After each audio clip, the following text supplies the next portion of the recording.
So let's look at organizational readiness things. I'm going to actually speed up a little bit more on these slides. So how do I know my organization is ready, and how do I get my organization ready?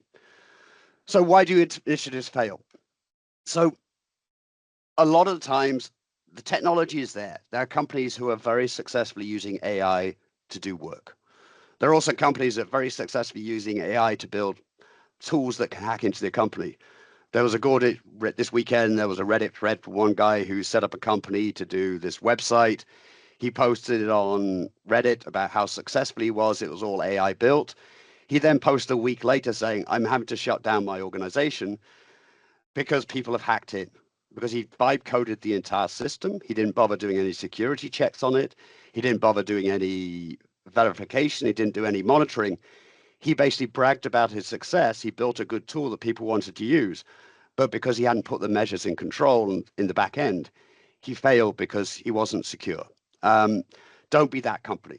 You'll have a successful product, but you'll then create a massive issue with how you actually respond to problems and react to them, and your costs will go up. So what you want to do is, the first thing is make sure your AI team has literacy in AI. They understand what AI is. Your change management, you've got to get rid of your resistors. You've got to get rid of the people who are going to, not rid of them, sorry, you've got to mitigate and you've got to respond to them. People are scared that AI will replace my job. I find that AI has not replaced my job, it's made my job easier. I find I can fire off an AI search orchestration that goes and collects information. It gives me multiple viewpoints. It uses multiple engines. And then it gives me a report. And those reports are like 50, 60, 100 pages with full references, verified references with summaries of why it used those references. So when I'm reading through that report, I have a very detailed scope of what is out there in the real world. I can also then run Google checks on the back end to say, okay, let's go look at Google. If I search this on Google, if I was going to do this myself, does this verify to the report? And I generally find now the matches are getting a lot better. Interpretation is still a little bit weird, but in terms of collecting, aggregating, picking relevant factors, AI is pretty powerful at that. And then the next one is executive sponsors. If you have AI on the side of the desk as some guys developing the product, but the executive are not involved, you are going to have problems because that project will get deprioritized, you'll get kicked off. Someone else can swoop in and take it. Someone else can turn out and undermine it. And so if you've got various people, make sure the executives are aware and they sponsor these projects. So they are official projects in the company. So you can track them, you have standard controls on top of them, and you make sure that they are supported. The next one is leaders' accuracy of AI. Is that a lot of people expect AI to be perfect. It's not perfect. I think people are beginning to understand that AI is not perfect. It hallucinates. Back in the day, last year, people expected accuracy from AI and they thought it would be accurate. It isn't. It basically is an aggregation of common thing. It's a word picking engine. There is a little bit smarter to it in the way it picks those words, but it's basically picking the next word based on some probability based on the input stream that you put in there and some of the engines you have with there. And so AI is not accurate. It's only as good as the data it's able to absorb, and it's able to actually aggregate into a way that it can make sure predictions on the next phrases come out. Use case selections. Again, when you're doing your use cases for the AI, pick something that is not too complex. You want to make sure that if you have something that's highly complex, it's going to fail. If it's high stakes, so it's high impact to the business, it's going to fail.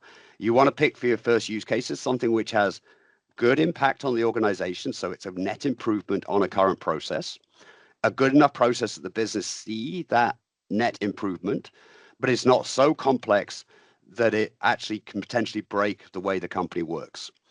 So you got to it's very careful how you pick those use cases for it. Again, day one, we talked more extensively about it.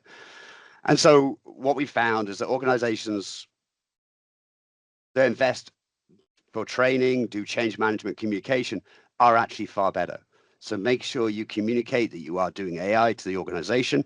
Make sure that you have change management in place to actually understand the reservations that people have. Those reservations are valid. There are concerns that people have. If you can understand what their concerns are and respond to them, you'll have advocates that will help you support that program and make sure it works. You also want to make sure your team is well trained. And then if you have those things in place, you are likely to succeed in AI. So how So do you assess your, I have yeah, one question here. You mentioned mm, 82% organizations are failing in implementing AI. What are yeah. the human factors? I'm sure it's mostly because of human factors. What are the human factors that we are underestimating generally, which cause Uh, it? so the human factors are really, it's resentment. I mean, if you look at some of the projects I've rolled out over the last, actually five years now since LLMs first started emerging. Um, a lot of the times it stemmed from understanding. What is AI? What does it mean? What are we trying to do with it? So people don't understand what it can do and how it can do what we have and how can it help us. You then are going to come up with use cases which don't match what AI can achieve. So you've got a mismatch between use cases and what AI can do. So make sure you understand that can AI serve this use case? A lot of things, use cases, a RPA system can solve that use case. It's not AI, does not need it. Where you need AI is on aggregation type functionality, where you're looking at highlighting or organizing unstructured data and looking at ways of turning it into structured data. AI is very powerful at doing that. It's pulling out insights in data. It's very good at looking at commonality. So it's a very good way of actually highlighting and emphasizing key points within documents. But again, you have a scale size that you can't pass in a 1,000-page document and expect it to process the entire document. So again, understand the technology and make sure the use cases support the technology, what it can do, and make sure the users understand the limitations of the technology when they're doing the use cases. And then again, the AI will replace my job factor is quite high. People want it to fail. In the old business intelligence days, when we went into do business intelligence companies, we had a lot of people who say, this will replace my job. I create this report, that's all I do. When you actually go and look at what they are supposed to do, what their jobs are, you find that there's something else that they can't do because of they're doing this report. You actually find a way of talking to them, coming up with management, building out a new role for them within the organization that either goes back to what they should have been doing in the first place, because they, instead of generating this report, because it's normally something that came up, but you find you have an advocate at that point because you basically giving them purpose, you're re-engineering their work and you're giving away. AI is going to have the same impact on organizations. We're going to see massive organizational change over the next few years as AI rolls out. And so be prepared for that. And then executive sponsor is again the other one, which is that if the executive aren't backing you up on the AI initiative and it's a side desk project, it's not going to work either because you're going to have no controls in place. You're going to implement something that cannot be deployed into production. I've been around where people have gone out and they found these lovely tools. There's so many vaporware tools to do various work to help with like testing, CI/CD development pipelines, and they roll them out. They do a test pilot, and then they go to the executive and say, "Look, we built this tool. This is fantastic." Security person turns around and says, "Where's this data going? What is it? Oh, we can't use this." So now you've wasted 3 or 4 months developing and testing this tool out to actually get it scrapped because it didn't match security at the beginning. So if you engage and do your governance at the beginning, so you have your um, visibility, your authority, and your accountability set in place, you're going to help and ensure that your AI project is working. So your governance will give you the authority, the accountability, and the visibility. Your organizational use cases will give you what can we do with AI. You match those two together, you're going to get a very nice project that is going to be realistic, it's going to be monitored, it's going to be supported, it's going to more likely succeed. Does that answer your question, Osman? Yes, yes, it does. Thank you. Okay, so let's whiz on a bit more. I've got, yeah, good. I've got another 20 minutes or so, halfway through. So in terms of organizational readiness, when you're doing your readiness assessments, like any maturity assessment, I mean, how many of you have done maturity assessments of your organization? You have this lovely checklist. You go through, oh, I do this. Oh, I do. Oh, I have process. Oh, I have this. Be honest when you're doing maturity indexes. The amount of companies who will fill out a maturity index, they'll do their assessment, they'll say, yes, we have process for everything. But they forget that their key process is not documented. They forget that their key person, they've got one guy who's sitting or one person that's sitting in some room that's doing this little script they've written that holds up the entire system. That's not part of the process. It's grandfathered into the system, to use an old phrase, and they don't realize it needs to be documented. Be honest. Look at your process flows. Look at what you do. Make sure you know every single touch point along that process before you do your readiness assessment. And just be aware of what you are measuring when you do your readiness and be honest. And I would suggest be more conservative than optimistic when you do readiness assessment. It's easier to catch up if you underestimate what you do than it is to roll back when you overestimate what you do. Because if you overestimate, you're not going to be prepared for the length of time it's going to take to cover that gap that you overestimated on. So be conservative, be pessimistic, map the gaps knowledgeably, prove you have the gap, fix the gap, and bring it back. So if you look at TOGAF for EA, that's really like saying we want to be at this level. Our target architecture is this. Our current architecture is this. Our gap is X. When you do that target gap analysis or the current target gap analysis, you then know whether your maturity assessment is correct or not, because that will validate you and give you proof that your assessment is correct. So if you want to do true assessment, get your EA involved and they can do a really drive you through a very good assessment process. And then your literary training. So who do you need to train? I would suggest if you're having an AI initiative, get all your employees trained on AI from the get-go. Work out what you want from the AI. So explain it. You want to say how to use AI. So you're going to stress the importance about, okay, people are going to use Claude for a while, let's say. It's going to happen.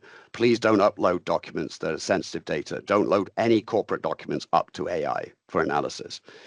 It's sort of, I've used Claude now for several years. I've used ChatGPT as well. And it's interesting when you actually look at, when you ask it to say, give me a summary of all my chat history. Give me, where do you think I work? What sort of work do you think I do? How do you think I work? Those sort of questions. Both chat engines have a very good view of who you are because of the types of questions you ask. Even if you're not bleeding out PII, you're bleeding out situational context, and AI can pick up on that situational context. So when you're training your employees, make sure that you understand that situational context.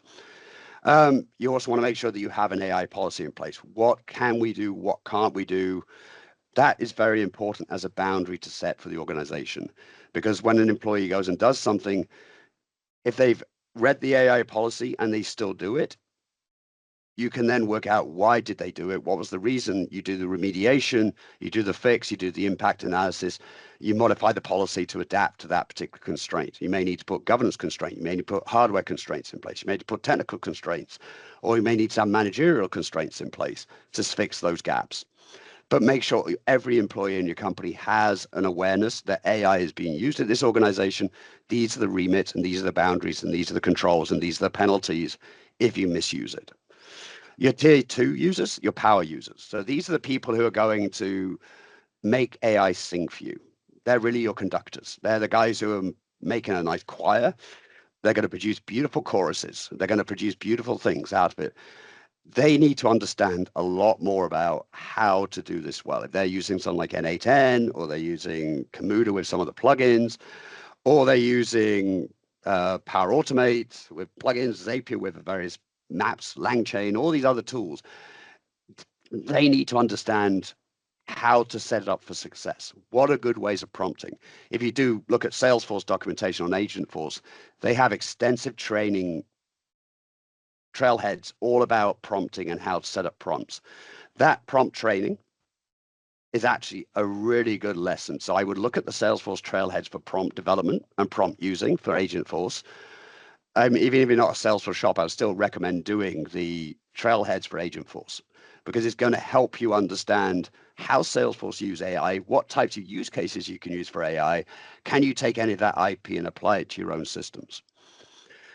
And then you're also going to look at your power user is going to have a lot more knowledge about how to use it, how to make sure it's efficient, how to use it, optimize it. So again, a lot more training, but it's role specific. So you want to work out, and so you need time to develop these training materials. If you have good change management, you should have good training systems inside your organization. You should be able to develop a good corpus of training to help these power users. And this is where sometimes people engage vendors to come up with those training materials because they've done it for other companies. They'll have that sort of job description roughly defined. It's a quick modification rather than rewrite from scratch. And then your tier three people are your technical teams. So these are the guys who either write the hardware, write the software, build the systems, support the systems. They have to have a lot more knowledge because they're going to have to support many situations that are even unpredicted. So they're going to have to be adaptable, and they're going to have escalation pathways, and they're going to have ways of responding to the business. Okay. Change management. This is the important thing. If you don't have change management, if you don't have a way of rolling out changes to your organization, of communicating the changes out, and actually building out a system, you're going to fail. If people don't know what you're doing, you're going to fail. Change management is such a lovely discipline that it helps you understand how to motivate, how to train, how to communicate, how to recognize what needs to be communicated out to your team. Make sure you've got a good change management policy in place. There's various certification bodies. Make sure you've got a good certified change management in your organization, and give them the space so they can actually go and work effectively, and make sure they're working as part of the team so that they understand what's going on. They can get ahead of the material, make sure that communication they can help the BAs on collecting resentment within the system as they go out and do it. They can talk to various users. Why don't you want to use it? Why do you like using it? That information can feed back as well. And so it's going to give you ability to actually set up a communication pathway. It's going to get you selecting some champions inside your organization who are going to advocate for AI. They understand the goal, the North Star of where you're aiming, and they can then keep people, persuade people, show people, demonstrate how AI can help and how AI is not a threat to them. It's actually an enhancement to the business. And then you want to pick your quick wins. Again, you're going to look at what can we change that's high value to the organization with low complexity, pick those things, make sure they're communicated out. And then your sports, and then you've got your feedback loop. So how do you actually understand whether it's worked? So setting up a good change management process is important.